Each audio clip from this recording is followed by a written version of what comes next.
welcome to Geopolitical Musings with Confluence for a second episode. Hello everyone. My name is Amandeep and I am as ever joined by Shraddha Bhandari, CEO of Confluence Consultants. How are you today?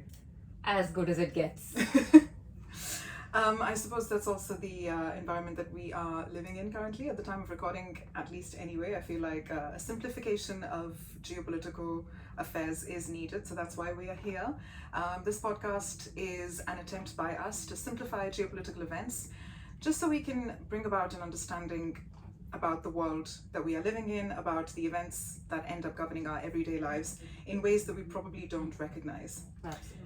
So, before we get into our second episode, just a quick note to say thank you to the listeners who tuned in for the last episode. We received some constructive feedback, which is very much appreciated. So, thank you for that. And those of you joining us for the first time today, in this podcast, we use the platforms of books, film, and travel to be able to simplify current affairs and to view events from a slightly less daunting perspective. So on today's episode, we're going to be covering the book Currency Wars by James Rickards, the short film, The Trader, which is a Georgian film, and I'm not even going to attempt the actual Georgian name because might be slaughtering the name a little bit, and travel. Shraddha was recently in Georgia and Turkey, escapades that I'm insanely jealous of. Well, you have to work hard, reach where I am, and then you can travel around as well. That's a lesson to all the youngsters. Thank you very much. All right, so let's dive straight into it. Currency Wars. Right here, this really fat book. So what's interesting about this book for me personally is that when we met for the first time, you and I, Shraddha, there were two books that you were literally just raving about. The first one was The Next 100 Years, which we covered in the last episode. And the second one was Currency Wars, which we're bringing up in the second episode. If there are any other book recommendations, we can bring it up in the next few episodes. But tell us about this book, why you think it's relevant in modern times, and what we can take away for businesses and for geopolitical understanding. Absolutely. So, a very hard task because this book is full of great wisdom. It is talking about how the monetary system has evolved in the last sort of 100 to 100 years. What are the currencies doing? What are the threats to how the different nations are engaging with each other? But it's also got a lot of very core monetary policies, theories. So I was sort of transported back to my college times, Keynesianism, monetarism. I'm like, no, not again. I thought I'd left these back long ago. So because you mentioned Next 100 Years, I will start from Next 100 Years again. As you said, that's like my iconic book. So we said last time in the podcast that he combines George Friedman combines a number of elements to make the bold prediction that the American power is just beginning. Right, so he looks at demographics, culture, technology, geography, etc. And we did say that economics is not as well explained as the other aspects. So this is where the currency wars come in, and it's an sort of an economic perspective, which paints a very grim picture of where the US dollar is going. Right, so let me just sum up what this entire book is about and how it's relevant to geopolitics. So as I said, he's looked at the monetary system for the last 200 years, starting from the classical gold standard, then the First World War, and then a sort of a very flexible gold system, then the Second World War, Bretton Woods system, Nixon going off of the gold standard, and then the fiat currency world that we live in today. I got excited about this book is because the first couple of pages are about a wargaming exercise, right? So he says that the way the Fed, which is the Federal Reserve, the Central Bank of America, has conducted monetary policy has made the US capital market and thus the dollar very, very vulnerable to external actors, right? So whether that is the Chinese owning of the US treasuries and what they can potentially do with that, the Russian weaponization of natural gas, the North Koreans sort of doing very well in printing counterfeit currency. And he also mentions, because we're in the region, sovereign wealth funds, the undisclosed assets and the unfair advantage it gives them in access to the US capital markets. So that's what the book is about. And he's sort of painted an entire picture. He's a very big fan of the classical gold system, though I think he just glosses about the fact that it was the time of colonialism. So maybe that's the reason why it worked as well as it did. And then he moves on to the present times and the fact that we're in the midst of the third currency war, which is what geopolitically has been very, very interesting to me. So that's the book for you. And I would advise, so what really happens is geopolitical analysts are confined in their geopolitical world. So they're looking at politics, military, leaders. The economists are looking at the global systems, capital market. It's a very good attempt to combine how national security and your economic, monetary, and fiscal policy are very, very well linked. So even though it's a hard read, I would recommend everyone to pick it up if you really want to understand things like, for example, what did the quantitative easing do to the world? So people keep saying that US has this massive debt and it's going to sort of blow up in their face one day, but what does that really mean? So it's a very interesting perspective for determining what's going to happen in the future, though this stops at 2011. But lots of what is happening now is sort of predicted in this book. So one of the things that you have spoken about in the past that keeps coming up in the general narrative around the US economy is the fate of the US dollar. That's something that you briefly mentioned. With the debt situation as it is, and with how vulnerable the author has said the US currency is and the US economy is, this is probably going to sound like a very blanket question and something that there's absolutely no definite answer to, but how likely is it that the US dollar would be in a threatened position? So I'm just going to read something from this book. I can generally memorize a lot of things, but this was, I think, just worth sort of reading up. So in the classical gold standard, Amandeep, for you and for the people who are listening to us, the dollar was pegged to the gold, right? Yeah. So it was a value of the dollar, value of the gold. And you could redeem your dollars for the gold on that exchange rate. So if you need to increase the money supply, the dollar reserves had to increase. So this is just something that he said in 2008. China owed about $950 billion of the US government debt, right? And if this was the Bretton Woods system where the dollar was pegged to gold, a relatively small redemption, say $100 billion of treasury notes done in early 2008, when gold was about 1,000 per ounce, would have equaled 100 million ounces of gold, or about 2,840 metric tons. This amounts to 35% of the entire official gold supply of the United States. Indeed, a full resumption of the US government securities by China would have wiped out the US gold supply completely and left the United States with no gold and thus no currency, and China the proud owner of more than 9,000 metric tons. One can imagine Chinese naval vessels arriving in New York Harbor and a heavily armed US Army convoy moving south down the Palisades Interstate Parkway from West Point. So West Point is where all of the US gold is kept. Very interestingly, it's not kept with the Fed, it's kept with the military, to meet the vessels and load the gold on board for shipment to newly constructed vaults in Shanghai. That just gives you the sort of relative analysis of how much money the Fed has printed without any basis of the economy, right? So coming to the challenge to the dollar hegemony, right? So he himself has highlighted some challenges to the dollar hegemony. He's spoken about a multitude of reserve currencies. He's spoken about the special drawing rights of the IMF. He's spoken about gold standard, some sort of standard that we go back to. But he himself has pointed out the flaws in each of these, right? To add to that, because this was 2011, in today's world, we're seeing the rise of something called digital currencies, right? So the central bank digital currencies, for example. In all of those, the question is, what is going to be the anchor, right? So the book ends very dramatically where he's talking about a chaos. And it's because the system is so high on debt. So for example, I think the world has over 300 trillion of debt. And most countries have more than 100% of their debt GDP ratio, which is very unsustainable. So for the US, it's 175 or 180 trillion dollars of debt. The GDP is about 26 trillion. So it's a very unsustainable environment, and the consumers seem to have lost confidence in the monetary system. So a small spark somewhere, for example, failure in the bond market, some bond market in Spain, leads to a spin-off in France, then to Germany, then the entire dollar is challenged. So he's painted that scenario. And then he says it might be a situation where another US president like Nixon comes on air and says, hey, I'm declaring a bank holiday. I'm sorry, that was FDR. Nixon would say that we're no longer a part of the currency as it exists. Somebody like FDR might say, I'm closing all banks.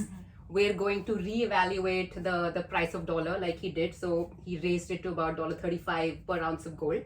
So all of that is possible according to him. So that is all of the challenges that he highlights. And he himself has said, of course, there are exceptions to how these things are going to materialize and what's going to emerge, but the monetary system is pretty fragile. And since it rests on dollar, the dollar is pretty fragile. So let me ask you this. Yeah. Now, I'm really getting warmed up.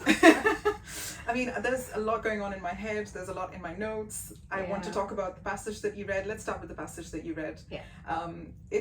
It's actually part of the geopolitical fun fact that I was going to cover later in at the end of the episode. I stole your show. I stole your limelight. Oh no, you didn't steal my limelight at all. I just think it's tying in so beautifully with the things that I'm going to cover. But I'm really excited to cover that part about the gold in the US. Awesome.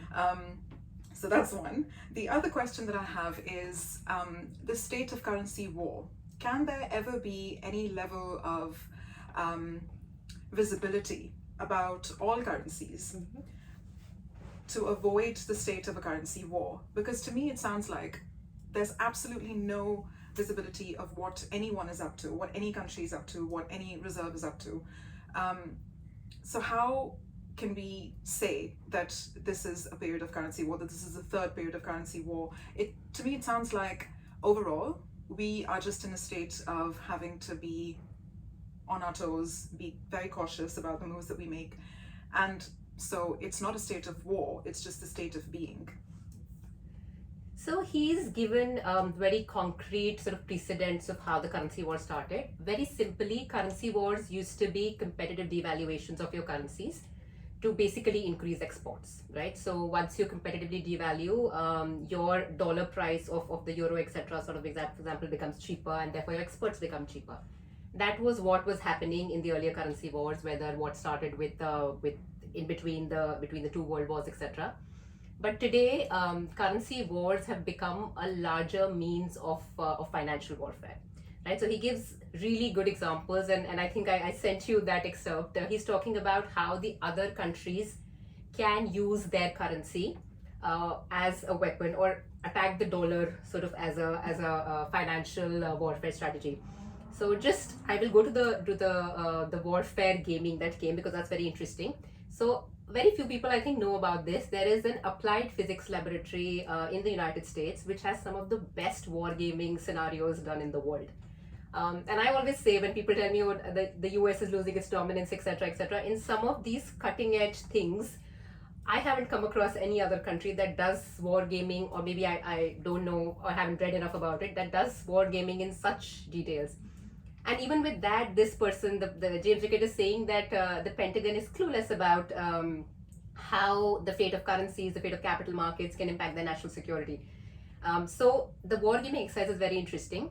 It's a group of people who are military experts, academicians, think tanks. James Rickards and two of his friends who are from the Wall Street. They are showing to the Pentagon what a financial warfare and attack on the dollar would look like. Right, so very, very interesting, this exercises. There are three scenarios that are created in the wargaming exercise. First is that Japan and Russia sign a long-term deal about energy resource export, which means that other parts of the world will have less energy, and that is a violation of the international trade rules. The second one is North Korea economic collapse, and the third one is a pro-independence candidate in Taiwan.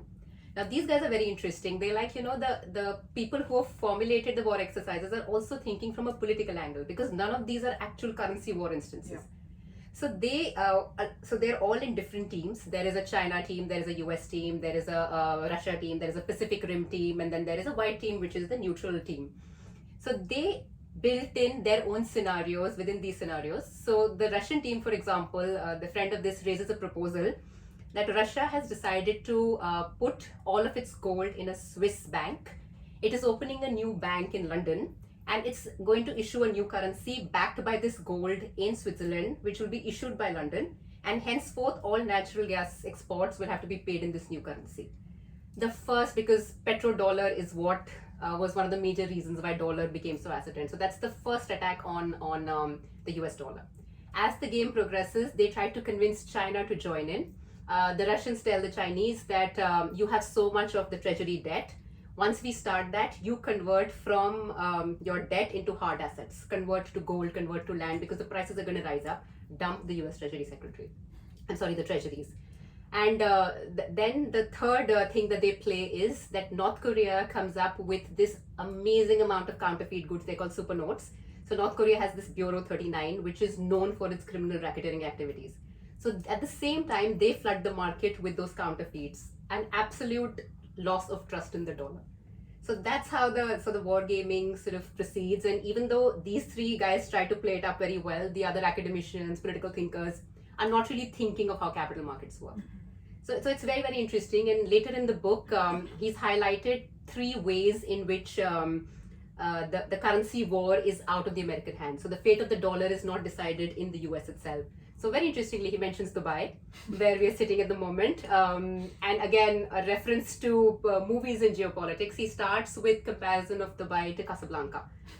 For those who've seen the movie, it's about an American cafe where the owner, who's played by Humphrey Bogart, creates a place where there's neutrality, right? So everyone, it's in the Second World War, so everyone from German agents to the Allied agents to anybody who wants to do smuggling, etc., can come and basically violate the rules of international monetary system. So he's compared Dubai to that. So he says there's one of the ways by which Iran, for example, evades the US sanctions. I would love to tell him to come now and maybe do an afterword about how Dubai has evolved. It would be an interesting perspective. The second one he points out, and it's very dramatically done, is the Gazprom of Russia. So obviously the things have changed since post the Ukraine invasion, but at one point of time, I think 80% of natural gas reserves of Russia were with Gazprom and 20% of the world's supply. And it really controlled the pulse of the European industrial economy. Right, so he paints a picture of how Gazprom, and it's done it before, right? It stopped gas to Ukraine in 2006 and 2009 to Europe. How that could also become a way to sort of attack the dollar. And then the third is, of course, the Chinese that I've already mentioned, that they dump the US Treasury bills. But China has also, in the last couple of years since this book was written, started diversifying out of the US dollar, right? So they've been buying gold, they've been buying land. So and sovereign wealth funds, of course. He mentions they have a so 2008 was again the time when there was no easy money in the world. So sovereign wealth funds of this region especially were sort of bailing out. But they have no disclosed assets anywhere. So in a sense, it means that you don't know what unfair advantage they have. They could rig internal bids. They could like stifle competition. And in the end, they might do things that takes away the confidence in the capital markets. So it is a very interesting, he's expanded the definition of the currency war to just from competitive devaluations to increase exports to an entire currency warfare. So I'm going to stop now here because that's a lot of food for thought. It's all here. You can all read it. In the Currency War by James Rickards I think there's the making of the next global crisis. Very dramatic indeed. So, one more question about the book and then we move on. Yes. So if a currency war is afoot, surely a trade war is also alongside it. Mm-hmm. It may sound quite dramatic, but does that signal now the possibility of a complete financial system collapse where, trade goes down, the financial systems are going down, and it's something like the times of the Great Depression or 2008 more recently. So how close do you think we are to a crisis of that standard or of that level? I think I'd let the economists answer that. I will just say what sort of he says. So essentially, I'm sorry, will you just rephrase your question just one more time? Are we doomed? Okay, I think so. He has basically, as I said, stopped at 2009, right? So, but the premise he's built is that as the US dollar is being challenged from a lot of ways, right? And you said about trade war and currency war. So just in the book, he takes the stand that, the markets in different instruments are going up and down. So sometimes the stock market might go down, but the bond market is going up. The market in securities might come down, but for example, the commodities is doing well, mortgage market. Those are all differing markets. Trade is one part of it, but the ultimate attack is the attack on the currency. Right. So once the dollar goes, or there's a loss of confidence in dollar, the entire dollar-denominated market, whether it's in securities, mortgages, derivatives, leverages, all of that is doomed. And after that, every hard asset or commodity, that's going to be the safe haven. So the entire dollar-built system, if that's at risk, and what that really means is, because over the years, a lot of currencies have either pegged or taken their cues from the Federal Reserve, they have their own vulnerabilities within the dollar. So in one of the places, he's talking about three axes where the currency war is happening. So he's spoken about obviously that dollar yuan are the main axis of where the currency war is happening. Mm-hmm. And why it's happening is, of course, because we all know that China devalues, has, at least in the initial years of its export to powerhouse status, they've devalued the yuan, right? And that's created massive trade deficits with the United States. But very interestingly, they pegged the yuan to the dollar, right? So what happened was the Fed, with its quantitative easing, essentially quantitative easing is nothing but a lot of money printing. So the Fed was printing money, which would come to China, and it's not it's not a convertibility, there's no open account, etc. So the People's Bank of China would absorb those dollars, and they had to give the person yuan back. So China also had to print money, much more than they actually needed. And when they had this, they had so many dollar reserves. What could they do with it? They needed very sort of low risk areas to invest, so they invested in the U.S. Treasury. It's such a when people say that the Soviets and the Americans were not intertwined economically at all. There was an iron curtain. The Chinese and the US are so closely financially intertwined that anything that happens will then be like a peg. Yeah. So we'll have to see. There are a number of things that are challenging the dollar, but there is this one thing I am going to close about, because I know this is a lot of information to take, but I'm just going to see if I can find that page. Just give me 1 second. Yeah, so he's compiled some news pieces from 2008. Amandeep, eerily similar to what we're reading today. Interfax reports that Vladimir Putin, Prime Minister of Russia, advised Wen Jiabao, Premier of China, to abandon the US dollar as a transaction and reserve currency. Iran has converted its financial reserves into gold. China is considering a target of 4,000 metric tons for its official gold reserves to diversify against the dollar. Transactions in gold bullion have reached all-time high. United Nations calls for the abandonment of US dollars. Intercurrency swaps. China and Russia cooperating on a new global currency. It's eerily similar to what's happening again. The dollar is still around, right? And he also makes this very interesting connection, which I think has failed him also in the book. He says at one point of time that when Richard Nixon was asking everyone to sort of revalue their currencies against the dollar, the Europeans and the Japanese could have taken this to the international courts, or the sort of international monetary systems, or the courts where you can get this sorted out. But they didn't, because US was providing their military security against the Soviets. So the military and the geopolitical and economic are very intertwined, and we'll have to see how all of these pan out. And I think it's very important when we make these predictions that the entire gambit is considered. So yeah, this is I think it's worth a read. Take out some time from your busy schedule, because if you try reading it in the everyday aspect of your life, you'll probably not be able to. But it's an interesting take on a lot of things. He's anticipated some of the things that are happening today, and yeah, very, very critical of the Fed. It sounds like an extremely I don't want to say paranoid, but maybe like less energy, less anxious energy than paranoia. But it just seems like he's trying to encourage preparedness in the face of He's backed US dollar. He's backed by great data. Yeah, no, I mean that's it sounds like there's some solid reasoning behind it, but you mentioned China and Russia back in 2008. Well, these were headlines from 2008. Yeah, so them cooperating on a combined currency. We're seeing a lot of that now as well, where BRICS have come together and they've expanded, and after G20 as well. There was sort of like a private interview where Lula said that we are trying to create economic conditions for the betterment of all of the BRICS partners. It's not meant to be a challenge to the US dollar. It's just meant to be something that works for us. So we have no problems with the US. It is an important trading partner, but when we are working together as a group, if the euro can survive as a combination currency alongside the US dollar, then why not BRICS?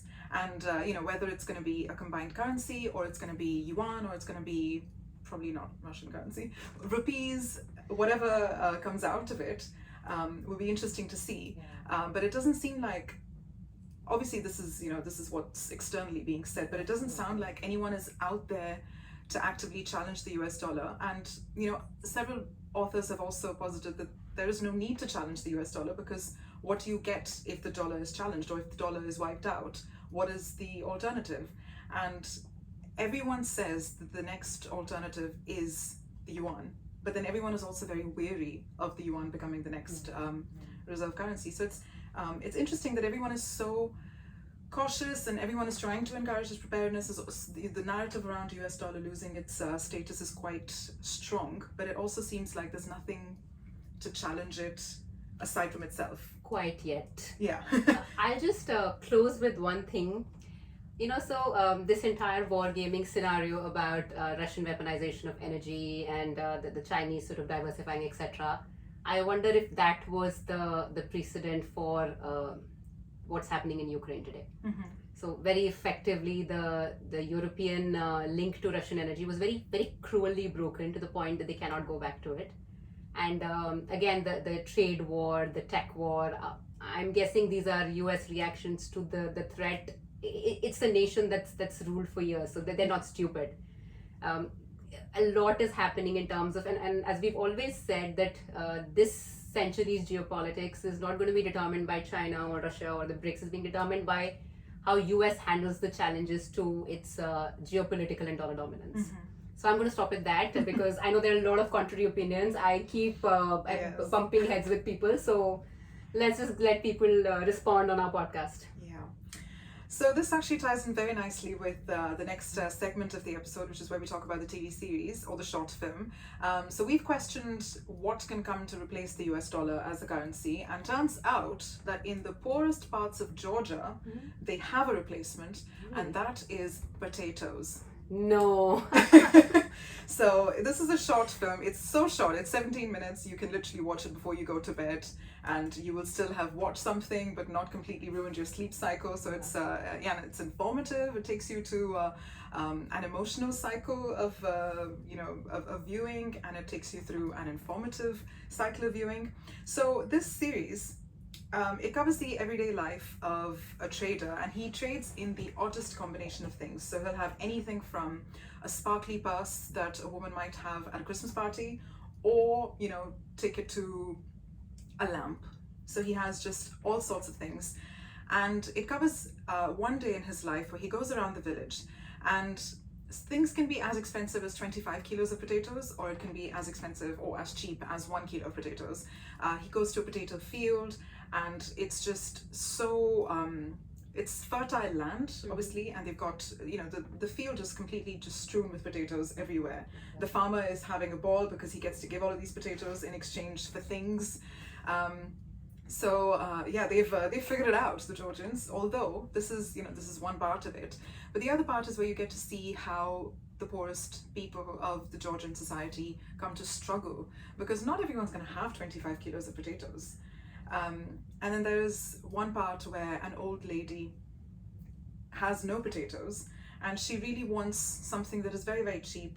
I think it was meant to be 1 kilo potato or something. And she said, "I have 1 lari, can you give it to me for 1 lari?" And the guy says, "No, it's 1 kg of potato." And this is actually the part where I'd mentioned to you that it's 17 minutes, but it still made me cry. But it was the saddest thing, because she was such a frail old woman, and she had 1 lari, but he couldn't part with his commodity, because to him that's his living. And he can't do anything with the lari, because that's not going to be accepted anywhere. So what do you do? And it's not just the older people, it's also the children who are now struggling, because you see so many kids running around playing. Their clothes are torn and worn out because they just don't have the occasion to purchase any more, anything new in their lives. So it is an interesting perspective on how an economy is born out of poverty. It is also very emotional to watch the human side of it. But one thing that kind of struck me a little bit, kind of as a relation to history, was how even in the Soviet days, there was a shadow economy running in parallel with the regular economy. And so it almost feels like that kind of Soviet past still exists a little bit in those poorer parts of Georgia, where you have an actual barter system in place, which is pretty much what the lack of regulation was what kept the shadow economy in Soviet days running. So, you think you know how economics runs, but you actually don't. In fact, he makes this point here. You talk about exchange rates and dollar rates and market and derivatives and stocks, but um, in the early 2000s, the US unemployment was 25 million people. He's like, this is 25 million tragedy, and this is what economists have dehumanized. Yeah. And a large part of our monetary fiscal systems are just number based, don't really take the plight of the individuals. And so I think that's like a perfect example. Yeah, and potatoes are a very powerful crop. They had a famine in Ireland once when the potato crop failed. So, the Irish famine, and that's very true. When you use numbers to define something, it does dehumanize it. It's what we see with war as well. We always think about the number of casualties. We think of it as a figure. We never really think about the impact of it, which is why when Russia, Ukraine, for example, have been going on for so long, people were not exactly at the highest level of sensitivities because it's just been going on for so long. You hear about it every day. It's what happens in the Middle East as well. Anytime that there's a conflict, it's just something that is almost ordinary. So yeah, dehumanizing is not ideal. Although now I love that there's a flow to the book that we read, the series, and now from Georgian potatoes to Georgian tourism. Tell us about your travels. Absolutely. So I am going to start with Turkey just because it was a very, very interesting comparison to when I traveled to Turkey in 2012. So obviously the inflation is a little higher, though going from Dubai, I still thought Turkey was quite cheap. There's been the news that, oh God, obviously the Turkish lira has collapsed and the inflation is very high. So it is higher than 2012, but it is still within the manageable limits as compared to the Arab countries, for example. Hagia Sophia is now a mosque. When I last went, it was a museum. But the energy in the country, of course, they've had their periods of sort of economic setback, etc. Energy in the country is, I think Turkey is blessed. Istanbul is such a strategic location. I would just sit by the Bosphorus and just keep looking at the movement of people, and I would keep thinking, is this Ukrainian grain tanker that's exiting the Black Sea and going to the world? So yeah, it was interesting. There are two things I just quickly touch upon. Of course, there are sort of issues in the region between the Turks, Arabs, etc. But for the first time in a number of years, I think there's an inflection point. Mm-hmm. So whether that's restricted to business or it's spreading everywhere, that remains to be seen. But everyone I spoke to wanted to know about the opportunities, especially in the UAE. Mm-hmm. Right, so there were also, we met a couple of people who had been very, very actively involved in the European Union, Turkey sort of interactions, pretty disillusioned. For them, India now or the UAE are things that they are looking for economic convergence. So it's that rare inflection point. I don't know whether these countries will be able to take advantage of that with, I was very hopeful, and then Israel-Palestine happened. So let's see how that goes. But UAE and Turkey, especially, and India also, they're a good fit, right? UAE has sovereign wealth funds. Turkey has some amazing companies. The DP World, for example, has invested in Turkey. A number of Turkish companies are looking to come to the UAE. So it could be a very interesting match, and this corridor could potentially extend to India. I think Turkey and India have really not explored the synergies. So I know India held Ataturk in really high esteem, but after the formation of Turkey, they started looking west. And India was sort of embroiled in its own thing. So that you'll be very surprised to know there are no formal India courses in the Turkish universities. And I think likewise in India, you read Turkey, you read about Ataturk, etc. But for example, there is a focus on Russia, there's a focus on China, but I think there's an increasing interest in creating those courses in India. So there is an acknowledgement that India is a growing power and that Turkey is a good match. Another thing was, oh my God, sports and politics. This was, I don't know if I should say this on the podcast, but they have 3 major football teams in Istanbul. Again, I'm very bad with names, so please forgive me, my Turkish friends. Beşiktaş, Galatasaray, and Fenerbahçe. Beşiktaş is completely pro Ataturk, right? So if you go to their stadiums, for example, and I haven't seen this much craze even for European football. I had no idea that Turkish football was so big before I went, and the Beşiktaş is very close to where I was staying. So every time there's a match, there is an absolute amount of excitement. And it's lovely how they're big posters of Ataturk. So in a way, it's like you're making a political statement without saying anything, Yeah. which I think sports does beautifully. And Farnbach, for example, is largely the people who support Erdogan.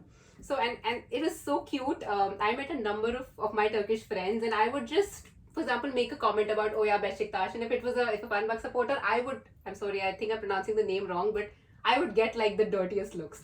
I found that really cute because this kind of sports related things don't exist in India. You know, we've never been that nationalistic sport country, except for maybe cricket, but that's also become very commercial now. So there's very two interesting things. I think you've covered most of Georgia, but just two things. The day I landed in Georgia was when Azerbaijan invaded Nagorno-Karabakh. So the parliament was very close to where we were staying, and there were like protests around the area. So it's an interesting combination. Again, I was only there for 5 days, so it's only impressions of a person visiting. I mean, I can't claim to state with authority what everybody else does, but it seems like the people, at least in Tbilisi and around the area, are anti-Russia. You know, with the history and with the Rose Revolution, etc. And the government is trying to maintain a balance in the region. And they also have tried to maintain good relations with both Azerbaijan and Armenia because of the Caucasus neighbors. But now they're caught in this. Yeah. So it's very interesting. And by the way, Georgia was the first historical place where wine was ever made. So that was a very, very interesting tidbit that I took away. And it's a very I think in the Soviet Union they had a division of labor. So somebody got industry, somebody got raw materials. Georgia had a lot of how do I say this, designer sort of artistic creative things. So they're very good with architecture. They've had it was I think the Silk Route, so they've got a lot of sort of influences here and there. It was also the military headquarters of the South Caucasus, but that's okay. But they're very, very creative people. And they really take their eating, the lunch, the breakfast, everything very seriously. It's like a feast. Or maybe that's the Tbilisi when we went to like the mountains. They've got beautiful mountains in the north, towards the Russian border. There obviously you see more poverty, etc., etc. But in Tbilisi, very few people can speak English. But when we were going towards the Russian border, almost everybody spoke English. And a lot of Indian tourists, Indian medical students who have moved, like who were in Ukraine and have now moved to Georgia. So those were interesting perspectives as well. And I will stop now because I think we can move on to the next thing. Oh, the next thing is just geopolitical fun fact, but just a few comments on your travel. Sport and politics, I think, is always interesting to observe because we saw that in the Football World Cup.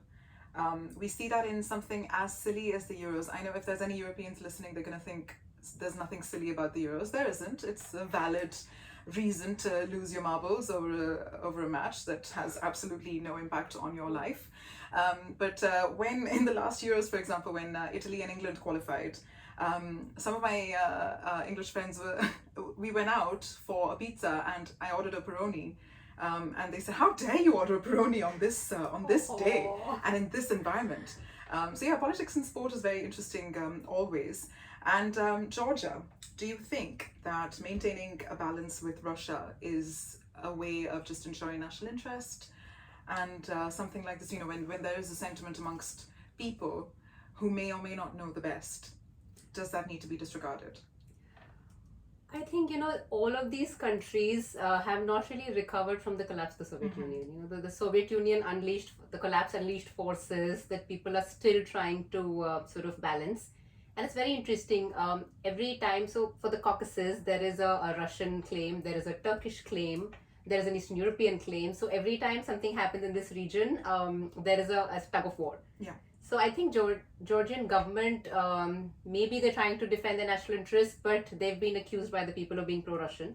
And so you had the Rose Revolution, I think I'm sorry, maybe 2003 or 2004, where there were massive protests, after which Georgia set out on a path of a pro-Western sort of approach. So it's a hard balancing act, you know. I mean, being in that neighborhood. But again, I'm not a Georgian sort of politics expert, so I will stop it there. Yeah. All right, so we come to my favorite part, the geopolitical fun fact of the day. And as I mentioned, it ties in very nicely with currency wars. We spoke about the gold in America. And the fun fact for today comes from the film Goldfinger, the James Bond film. Have you watched it? I have. You have watched it. Yes.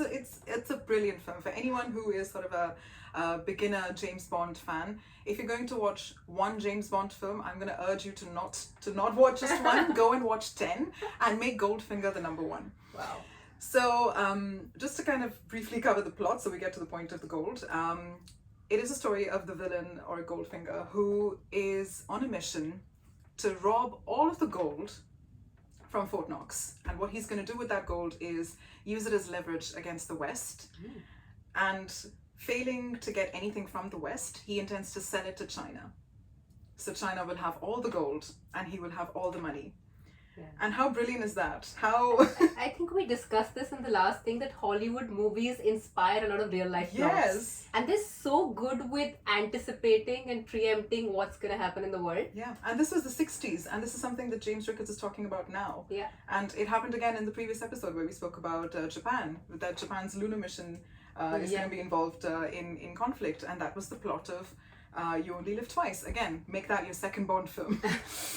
So the fun fact of this one is that the actor who played Goldfinger was a member, he was German, and he was a member of the Nazi Party. And that is why the film was banned in Israel. And then we found out that he actually saved 2 Jews from persecution in Germany. And that is when the film was given the go-ahead to be released in cinemas across Israel. Wow. Imagine an entire country not being able to watch a Bond film.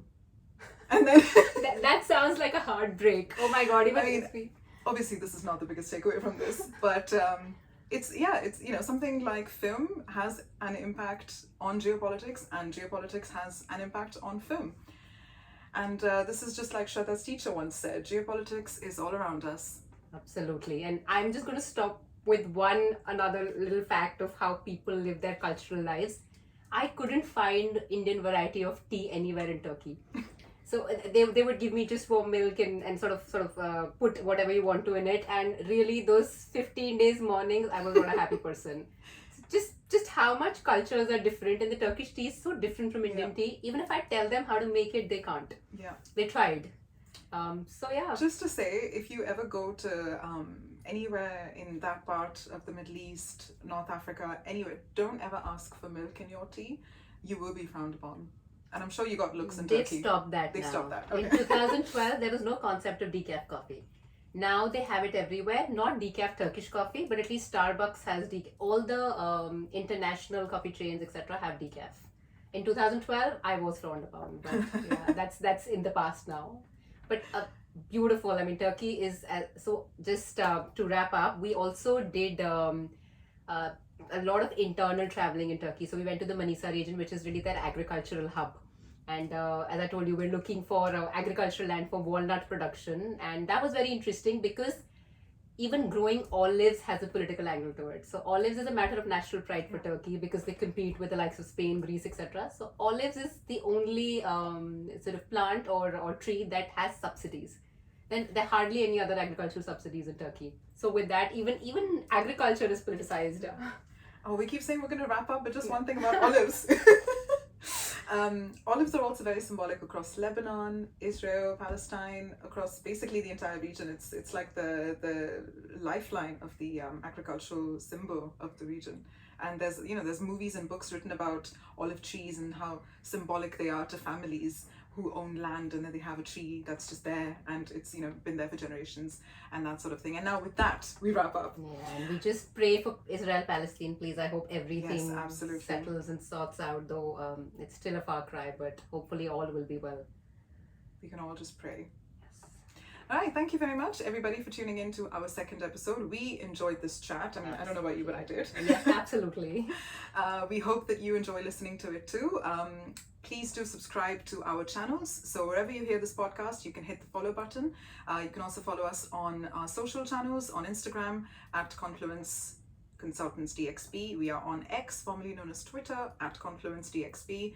And as ever on LinkedIn, we do aim to post informative explainers and weekly updates. So give us a follow there and we shall stay in touch through the next month. Absolutely. And if you have any ideas of what we could do in the podcast, please do reach out in that case also. All right. Take care, everyone. Thank you. Bye-bye.